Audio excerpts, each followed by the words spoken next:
नमस्कार, city centre show में आपका स्वागत है। मुंबई से मैं हूं पूजा भारद्वाज और शुरुआत महाराष्ट्र की ही बड़ी खबर के साथ कर रहे हैं। महाराष्ट्र साइबर पुलिस के पास एक बड़ा हथियार है, हनी पॉट सेंसर सिस्टम, जिससे ये पता चला है कि बीते 4 महीने में 48 लाख से ज्यादा बार साइबर अटैक्स हो चुके हैं। बीते 18 दिनों में ही 15 लाख बार से ज्यादा साइबर अटैक्स हुए हैं। इसका मतलब ये है कि डिफेंस, ट्रांसपोर्ट यानी कि रेलवे, मेट्रो, स्वास्थ्य विभाग, ये सब साइबर क्रिमिनल्स के निशाने पर है। चाइना टॉप अटैकर में शामिल है। चाइना के अलावा पाकिस्तान, नॉर्थ कोरिया का नाम सामने आ रहा है। सबसे पहले सिटी सेंटर शो में ये विशेष रिपोर्ट। सिर्फ 18 दिनों में 15 लाख साइबर अटैक्स, 4 महीनों में 48 लाख से भी ज्यादा। चीन दिखा सबसे बड़ा साइबर अटैकर। 15 करोड़ की लागत से तैयार हुआ ये है हनी पॉट सेंसर सिस्टम, जो महाराष्ट्र ही नहीं बल्कि देश पर लगातार हो रहे साइबर अटैक्स को लाइव ट्रैक कर रहा है। 850 करोड़ में तैयार हुए नवी मुंबई स्थित महाराष्ट्र साइबर हेडक्वार्टर में ये सबसे खास और अपने आप में ऐसा पहला इतना बड़ा हनी पॉट सेटअप माना जा रहा है। Sea honey pot as the name suggest, एक हनी हमने बांध के रखा है जिससे स्कैमस्टर्स आएंगे, अपनी जितनी भी स्ट्रैटेजीज हैं वो एक्सपोज करेंगे उसमें, और हम सैंडबॉक्स एनवायरनमेंट में without harming our own systems, sandbox environment में उनको टेस्ट करेंगे कि क्या तरह की स्ट्रैटेजीज, नई स्ट्रैटेजीज, नए मोडस ऑपरेंडाई क्रिमिनल्स यूज कर रहे हैं, उनको कैसे न्यूट्रलाइज किया जाए।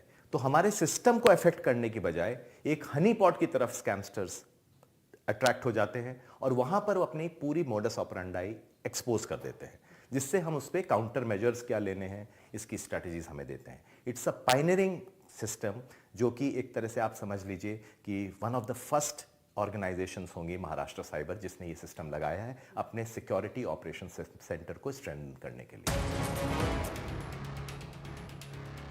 तो ये रियल टाइम डेटा मैं देख रही हूँ सर इस वक्त। ये total attack count, top attacker country, I can see China here. ये थोड़ा समझाएंगे आप ये रियल टाइम डेटा? ये रियल टाइम डेटा है। This is what is happening right now.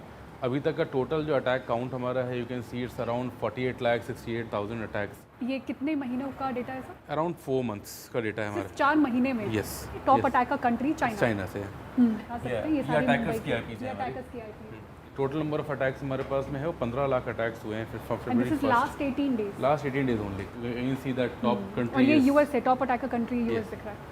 Maybe it's a mass location. Maybe there's some other people sitting in some other country and they're attacking by taking the IPs from United States. So that can happen. China, Pakistan, Vietnam, Cambodia, कहीं से भी हो सकता है। Cyber cell के IG बताते हैं कि फिलहाल आंकड़ों के मुताबिक चीन, पाकिस्तान और north Korea top cyber attacker हैं। टॉप अटैकर जो बहुत सारे आ रहे हैं वो नॉर्थ कोरिया से आ रहे हैं, चाइना से आ रहे हैं, पाकिस्तान से बहुत सारे अटैक्स लॉन्च हो रहे हैं। जो भी आईपी एड्रेसेस हमें हनी पॉट में मिलते हैं वो आईपी एड्रेसेस या तो ओरिजिनल होंगे या मास्क्ड होंगे थ्रू वीपीएम टेक्नोलॉजी और द अनियन राउटर के थ्रू। तो जो मास्क्ड आईपीएम उनको किस तरह से अनमास्क करना चाहिए ये भी हनी पॉट हमें कई स्ट्रेटजीज देता है, और जो ओरिजिनल आईपी एड्रेसेस है उनसे हमें वहाँ की लोकेशंस का आइडिया ऑलरेडी मिल जाता है। उन सब की एनालिसिस करके हम लोकेशंस या जोग्राफिक एरियाज में पहुँचते हैं, एड्रेसेस पे पहुँचते हैं, एग्जैक्ट लैटिट्यूड लॉन्गिट्यूड तक पहुँच सकते हैं जहाँ से वो अटैक लॉन्च हुआ है।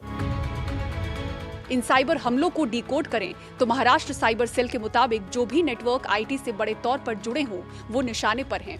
स्वास्थ्य, एरोस्पेस, डिफेंस, रेलवे, मेट्रो, सब पर साइबर अपराधियों की नजर है। ये जो अटैक्स हम लोग अभी परसीव कर रहे हैं, ये अटैक्स बेसिकली क्रिटिकल इंफ्रास्ट्रक्चर से रिलेटेड है, या कोई ऐसे इंफ्रास्ट्रक्चर से रिलेटेड है जहाँ पर बड़ा आईटी इंफ्रा इन प्लेस है। ठीक है, तो मे बी हम बात करें कि हमारा हेल्थ केयर सेक्टर हो गया, एरोस्पेस हो गया, डिफेंस हो गया हमारा, या हमारा रेलवेज़ है, या मेट्रो सिस्टम है, ट्रांसपोर्ट सिस्टम हमारा है, हॉस्पिटल नेटवर्क है, जो भी आईटी से हाईली कनेक्टेड नेटवर्क है उनके ऊपर अटैक करके उनको इफेक्ट किया जा सकता है। लेट्स से मेट्रो की बात करें, मुंबई मेट्रो का हमारा सिस्टम है, उस पर कोई अटैक अगर करता है तो अटैक करे क्या चीज़ है, सिग्नलिंग हमारी ख़राब कर सकता है, हमारा पावर डिस्ट्रीब्यूशन रोक सकता है, वहाँ पर में हमारे पीएलसी सर्किट्स जो लगे हुए हैं सिग्नलिंग में उनको स्टॉप कर सकता है, उनको हॉल्ट कर सकता है, या हमारी ट्रेन को जहाँ ब्रेक लगाना हो ब्रेक नहीं लगा पाए एक्सीडेंट में जा सकता है। It could be massive. हम लोग जिस चीज़ों को भी परसीव कर पा रहे हैं वो तो सिर्फ हमारी इमेजिनेशन है from positive side, from negative side it could be very very hazards. Electricity विभाग पर करीब 3 महीने पहले साइबर अटैक की कोशिश हुई। महाराष्ट्र साइबर पुलिस इसकी पुष्टि करती है। इस बार ये जो अटैक की मैं बात कर रहा हूं ये कुछ ही महीने पहले हुआ था, 2 या 3 महीने पहले। और अगर इस फोरवार्निंग की वजह से इलेक्ट्रिसिटी डिपार्टमेंट अपनी वल्नरेबिलिटीज को कवर कर लेता है तो फिर से इलेक्ट्रिसिटी आउटेज होने की नौबत ही नहीं आएगी। सभी सेक्टर्स पे लगातार अटैक्स हो रहे हैं, लगातार scamsters, because it has become an organised crime now.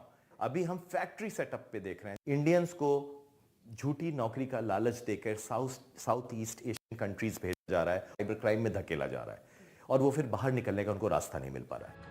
इस हनीपॉट सेंसर सिस्टम के इंस्टॉल होने के बाद से अब तक राज्य और केंद्र को सुरक्षा के मद्देनजर कई संवेदनशील जानकारियां मुहैया कराई गई हैं। कोशिश है आने वाले बड़े खतरे को वक्त से पहले भांपकर मजबूत होने की। मुंबई से कैमरामैन संजय मंडल और राजेंद्र दयालकर के साथ पूजा भारद्वाज, एनडीटीवी इंडिया। और कैलिफोर्निया हादसे के बाद कोमा में गई नीलम शिंदे के परिवार को यूएस वीजा मिल चुका है। कल उनके पिता और चचेरे भाई यूएस जाएंगे। हालांकि नीलम शिंदे की हालत गंभीर बनी हुई है। दिखाते हैं आपको पारस जामा की रिपोर्ट। बेटी करीब 14,000 किलोमीटर दूर एक अस्पताल में बेसुध पड़ी है। परिवार यहां भारत में बेचैन है। अब बहुत सारी कोशिशों के बाद नीलम शिंदे के पिता और चचेरे भाई को वीजा मिल गया है। वो अब शनिवार रात कैलिफोर्निया के लिए निकलेंगे। हमको बोल दे, वो इंग्लिश बोला था, मेरे को इंग्लिश आता नहीं। ये हमारा भतीजा है, वो बोल के सब उसने ये किया और हमारा वीजा पास कर दिया। कल हम जाने वाला है, कल रात को बैठने ही वाले हैं। ये कहानी नीलम शिंदे की है। सतारा से अमेरिका गई 35 साल की ये युवती 14 फरवरी को एक हादसे की शिकार हो गई। एक कार ने उसे कुचल दिया। वो कोमा में चली गई। कैलिफोर्निया के अस्पताल में है। परिवार को 2 दिन बाद पता चला। उन्होंने वीजा चाहा तो बताया गया कि इसमें महीनों लगेंगे। लेकिन फिर महाराष्ट्र के नेताओं सुप्रिया सुले, अजीत पवार, एकनाथ शिंदे ने विदेश मंत्री एस जयशंकर से अपील की कि वो इसमें मदद करें। नीलम उन लाखों युवा भारतीयों में है। एनडीटीवी ने भी लगातार ये खबर दिखाई। संवारने की उम्मीद में है। बीते 14 फरवरी को एक कार ने उन्हें पीछे से कुचल दिया। इस हादसे के बाद वो कोमा में चली गई। इन सब का नतीजा रहा कि अमेरिकी दूतावास ने परिवार को शुक्रवार सुबह वीजा इंटरव्यू के लिए बुलाया और वीजा दे दिया। हमें वीज़ा प्रिंट करके मिल चुका है अभी अब हमारे हाथ में। हम कल अभी उड़ान भर सकते और हमारे लड़की के पास जा सकते हैं, हमारे बेटी के पास। इसलिए तो थोड़ा सा दिलासा है। और पहली बात तो गवर्नमेंट ने तो बहुत ज़्यादा हेल्प किया। सीएम साहब हो या पूरी टीम जो मतलब उनकी हो, बहुत ज़्यादा हेल्प किया। अजित पवार जी, एकनाथ शिंदे जी, मुरलीधर मोहोळ जी साहब, उन्होंने तो हमें गंगाजल भी दिया है। नीलम शिंदे 4 साल से अमेरिका में है। सब बताते हैं कि पढ़ने में बहुत अच्छी हैं। बीएमएस का कोर्स कर रही हैं। अच्छी खबर यह है कि डॉक्टरों के मुताबिक उसकी हालत पहले से बेहतर है। आज सुबह ही कॉल आया हमें कि थोड़ा वो जब से एक्सीडेंट हुआ था तो उसका जो ब्रेन का प्रेशर है वो हाई चल रहा था। पर कल के कॉल में हमें ऐसे समझ में आया कि वो जो प्रेशर है वो कम हो चुका है और डॉक्टर के कंट्रोल में आती जा रही है उसके सब मतलब ट्रीटमेंट जो है। तो वो थोड़ा दिलासादायक अभी हमें समझ आया। कर रही थी से यूएस में थी वो। एमएस का लास्ट ईयर था उसका।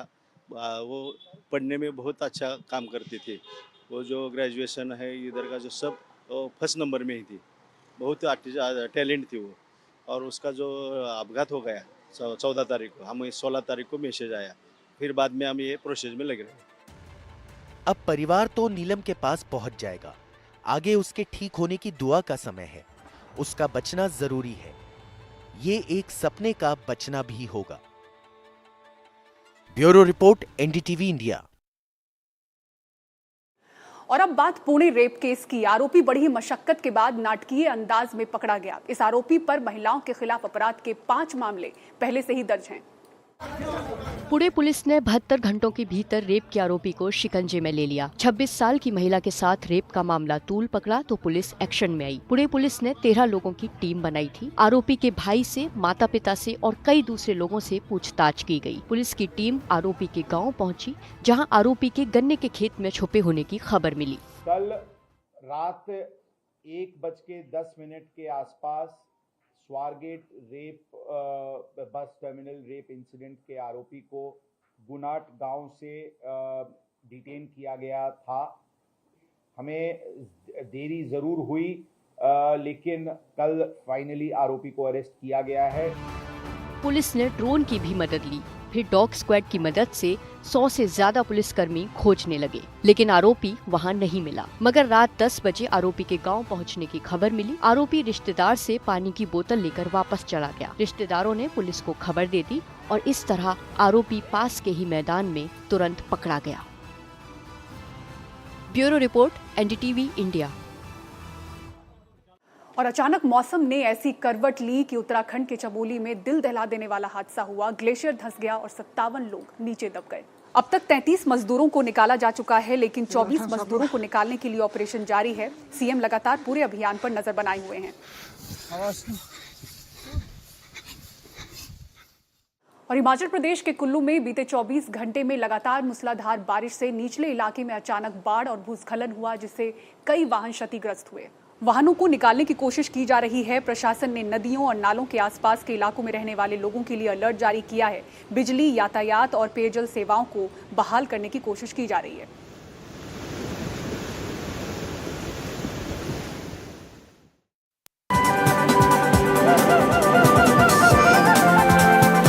और फर्श से अर्श तक की कहानी आपने कई बार देखी और सुनी होगी। ऐसी एक कहानी हम लेकर आए हैं ऑस्ट्रेलिया के सिडनी से, जहां राष्ट्रीय फिल्म महोत्सव चल रहा है। प्रशांत सिसोदिया की रिपोर्ट देखिए। अक्सर आम जिंदगियों की कहानी फिल्मों में और फिल्मों की कहानी आम जिंदगी में देखने को मिलती है, और ऐसी ही एक कहानी से हम आपको रूबरू करा रहे हैं ऑस्ट्रेलिया के सिडनी से। मिलिए केरल से आए सुधीर वॉरियर से। 30 साल पहले केरल से सिडनी आए, इस क्रूज पर वेटर बने और अब इस क्रूज के मालिक हैं। ऑस्ट्रेलिया में मुझे नौकरी ढूंढने में ज्यादा मदद नहीं मिली। 30 साल पहले इस बोट कंपनी ने मुझे नौकरी दी। मैं बहुत खुशनसीब था कि मेरे मालिक एक अच्छे व्यक्ति थे। मैंने उनसे अच्छा रिश्ता बनाया और उन्होंने मुझे मौका दिया। अगले कुछ सालों के लिए उन्होंने मुझे एक बैकअप की तरह इस्तेमाल किया, और फिर उसके बाद मैं ऑपरेशंस का हेड बना, और फिर कुछ समय बाद मैं इस कंपनी का सीईओ बन गया। इसके बाद कंपनी को बेचने की बात हुई। मैंने बैंक से बात की और मुझे इस बिजनेस को खरीदने के लिए स्वीकृति मिल गई। सुधीर का ये cruise Sydney show boat cruise के नाम से मशहूर है, जिसमें आपको डिनर के साथ सिडनी की सैर कराते हुए हार्बर ब्रिज, ओपरा हाउस जैसी उन मशहूर जगहों को दिखाया जाता है जिन्हें आपने कई फिल्मों में देखा होगा। इस क्रूज पर अन इंडियन, हॉलीवुड और हे बेबी जैसे कई हिंदी फिल्मों समेत कई दक्षिण भाषाओं की फिल्में शूट की गई हैं, और यहाँ भारतीय खाने और बहु व्यंजन के साथ साथ संगीत और नृत्य भी है, जिसमें कहीं आपको बॉलीवुड का तड़का भी नजर आएगा। दुनिया का कोई भी देश हो, भारतीय फिल्मों का गाना और यहाँ का खाना मिल जाएगा, और ऑस्ट्रेलिया भी इससे अछूता नहीं है। कैमरामैन अश्विनी मेहरा के साथ प्रशांत सिसोदिया, एनडीटीवी इंडिया। और सिटी सेंटर शो में इतना ही। पूरी टीम को दीजिए इजाजत। खबरों के लिए देखते रहें एनडीटीवी इंडिया। नमस्कार।